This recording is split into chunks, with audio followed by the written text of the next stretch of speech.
Hello and welcome to the Motivational Midwife. My name's Lynn Jones and today we're going to look at the care we provide immediately post-birth to both mother and baby.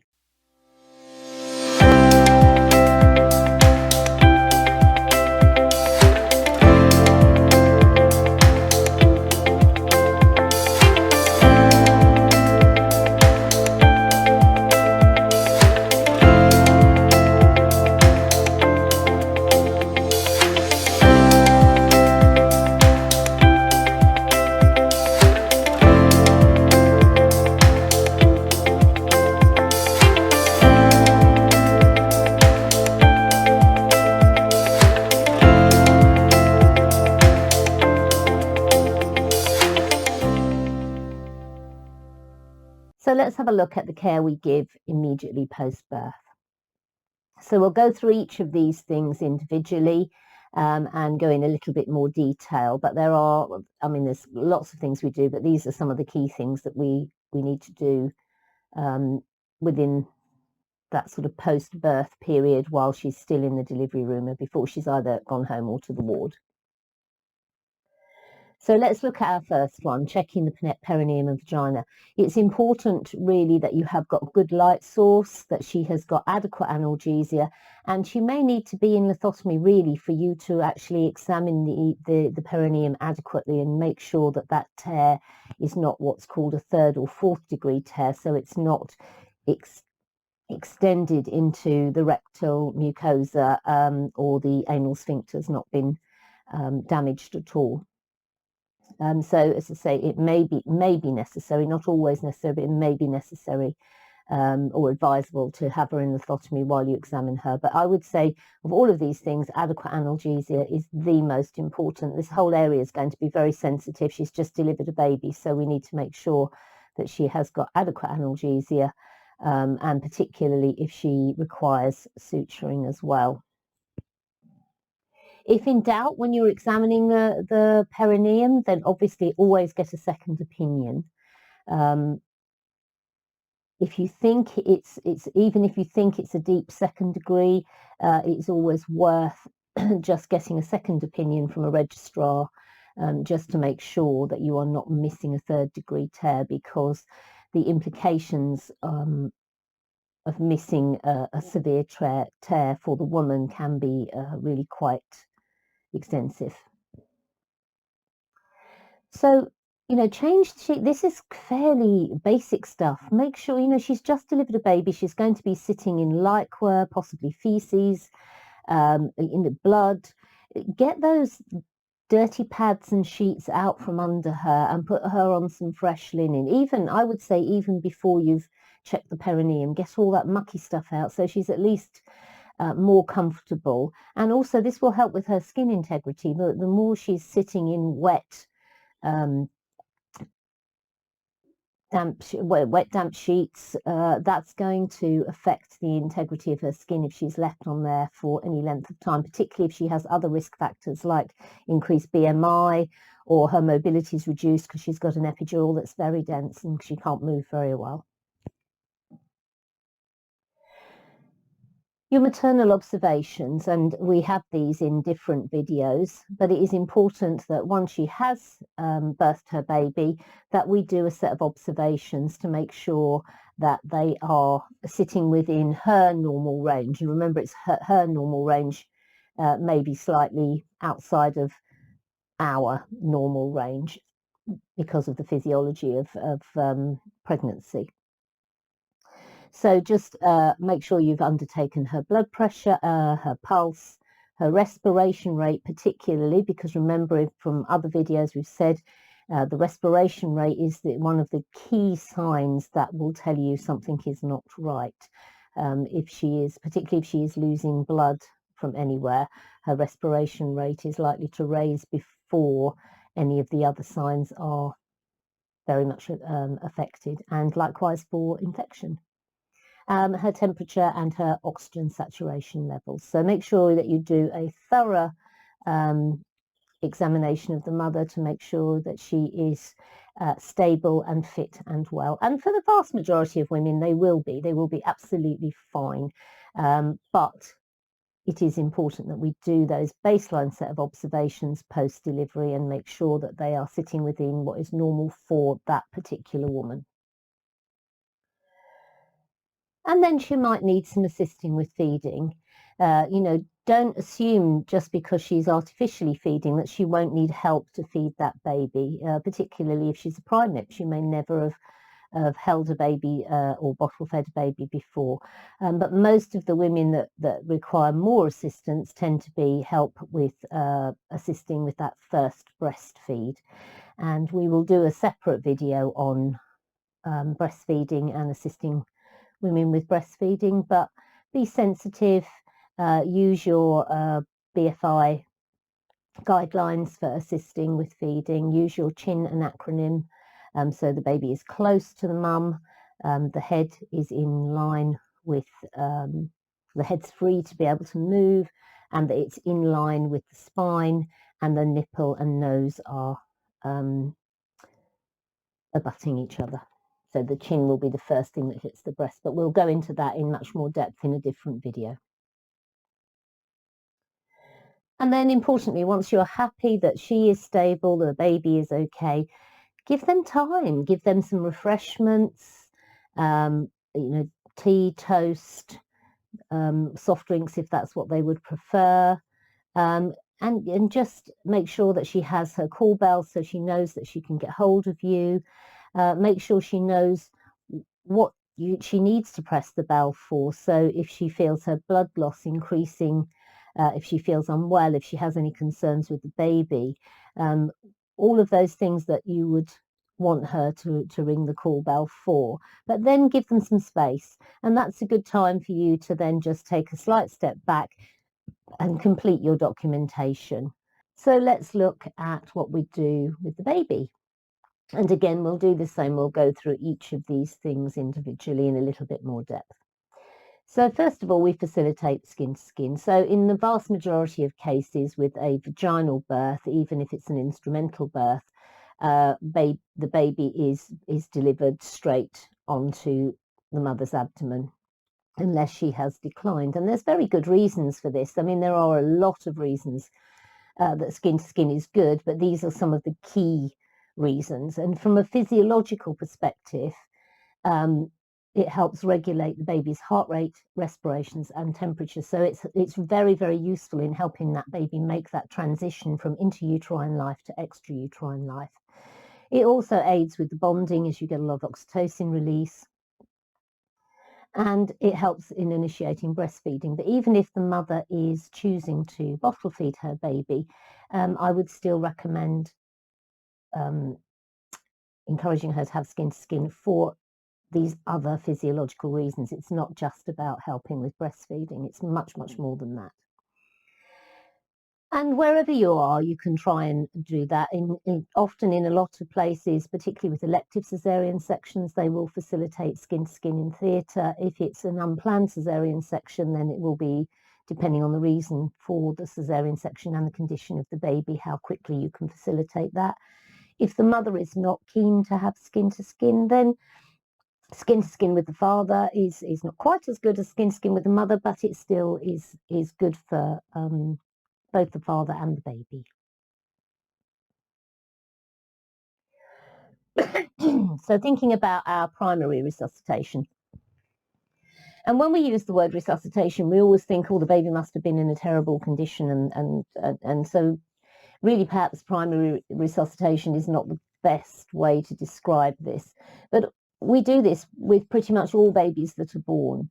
And really it is most babies is all they will require to help them make that transition from intrauterine life to extrauterine life. So as the baby is born and placed skin to skin, we are going to dry that baby, and at the same time you're stimulating that baby, and those actions do help the baby take its first breath and help make it that transition to being an independent little person. And obviously the towel will be wet then, and babies lose heat through convection, conduction, radiation and evaporation. So we don't really want to leave it in a wet towel, and babies they don't really regulate their own temperature very well for the first sort of 24, 48 hours. So we need to try and minimize heat loss from the baby as much as we can. And as the head is the largest surface area of the baby, we'll usually dry the baby, change the towel, put a nice warm towel on the baby, and apply a hat. And this is all while the mother is still skin to skin with the baby. You don't have to move unless the baby is requiring more invasive resuscitation.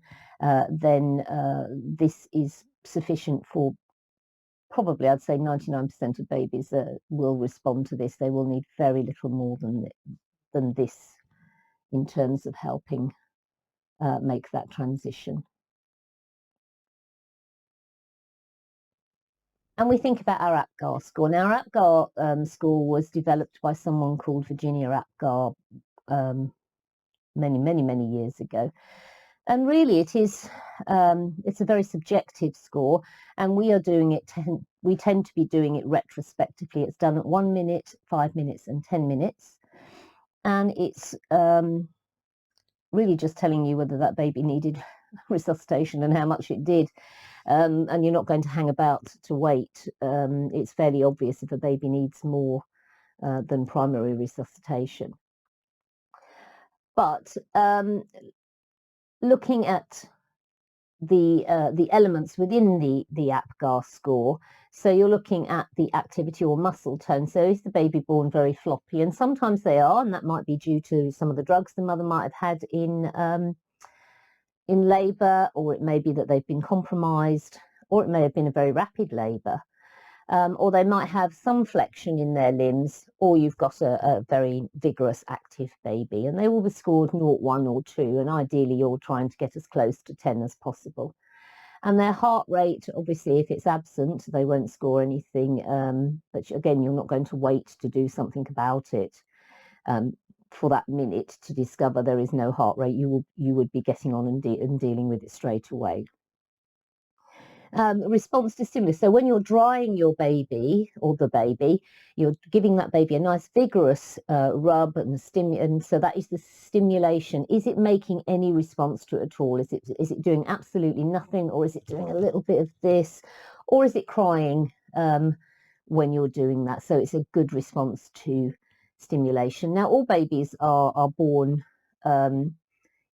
initially they're born blue, but they pink up very quickly.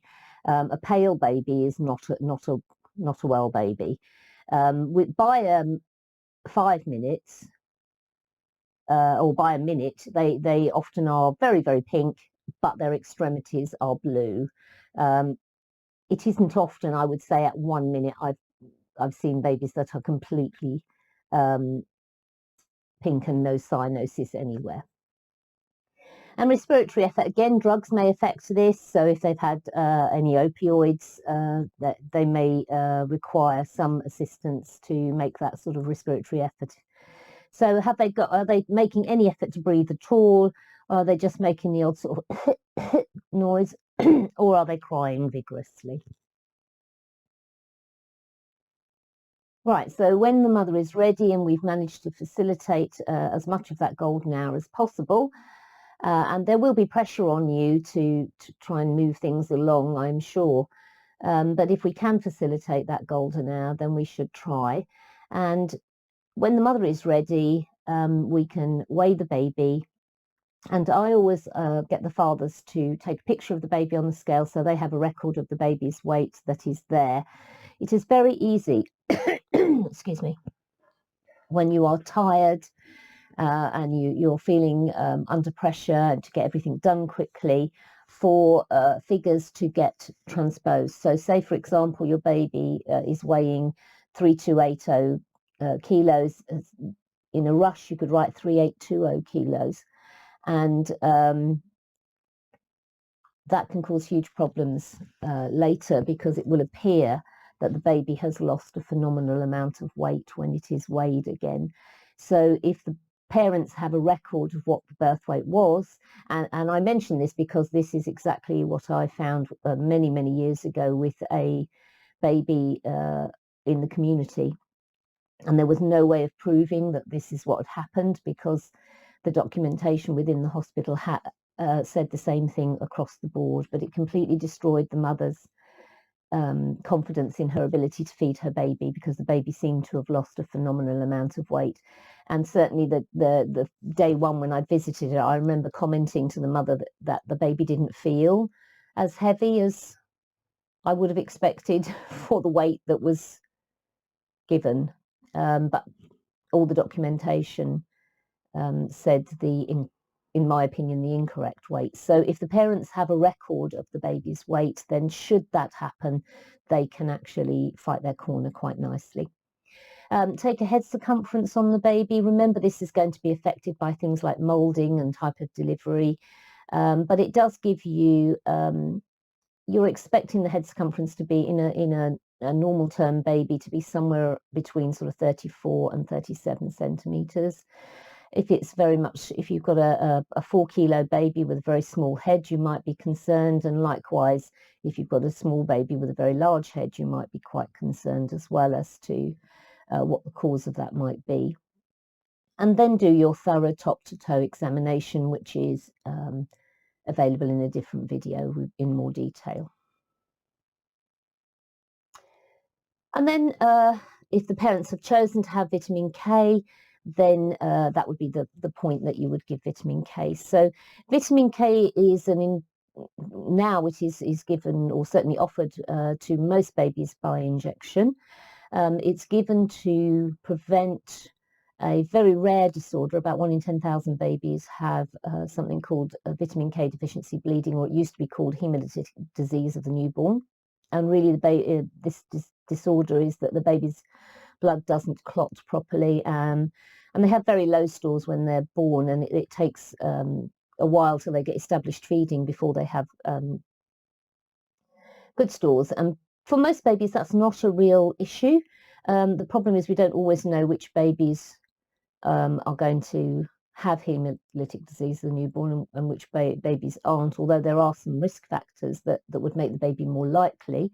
It must be informed choice. So we really do need to give parents, and ideally antenatally, so they have time to think about it, the evidence around vitamin K and whether or not their individual baby would benefit from it. And there is plenty of evidence out there for parents. You can signpost them to NHS websites, NCT websites. Sarah Wickham has information on her website about it, which is very good. AIMS also have information about it as well. So there's a lot of information out there, but they do need to, and your own trust may well have a leaflet on vitamin K giving the options. I think it was back in the 90s, there was a lot of controversy over vitamin K, particularly given by injection, as some studies seem to suggest that there was a link with childhood cancers, but the subsequent studies didn't show that. So most trusts went back to giving it by a one-off injection.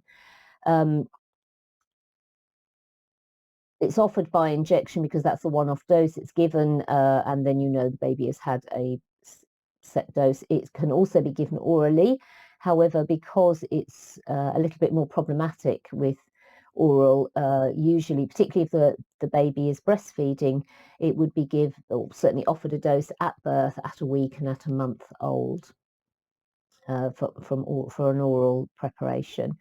Babies who are bottle feeding, the formula feed tends to be have extra vitamin K in it.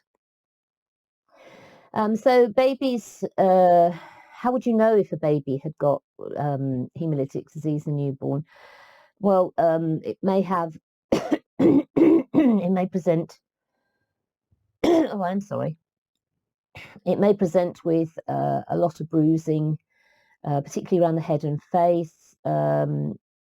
It may bleed very easily, particularly from the nose and the umbilical stump. It may be very pale. If you've got a darker skinned baby, the gums may be very pale. There might be blood in the stools. It may vomit blood. It might be quite irritable, or it may be sleepy, or it might have seizures. It may be vomiting a lot. And certainly once the baby's at least 3 weeks old, you may notice the sclera, the white part of the eye, becoming very yellow. But certainly at birth, it's not always really easy to say which of these babies will have it and which won't. And as you can see here, classic happens between day 1 and day 7. So, I mean, a lot of babies will have already gone home by then. So you wouldn't necessarily know that baby. And there is the quandary. Certainly the quandary for parents as well as midwives. So some of the risk factors that would put the baby more at risk should it have this very rare disorder are being preterm, if it's had an instrumental delivery, because you're likely to get more bruising there. If there's a lot of bruising on the baby, any babies who are born with sort of breathing difficulties, any babies whose mothers have been on medication for epilepsy, tuberculosis, or women who've been on anticoagulants to prevent blood clots.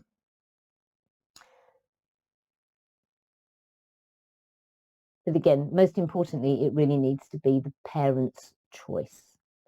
And there you have it, post-birth care. I hope you found that interesting and useful. If you haven't subscribed to the channel already, please do so. Please look for us on Facebook, The Motivational Midwife, and I look forward to seeing you next time.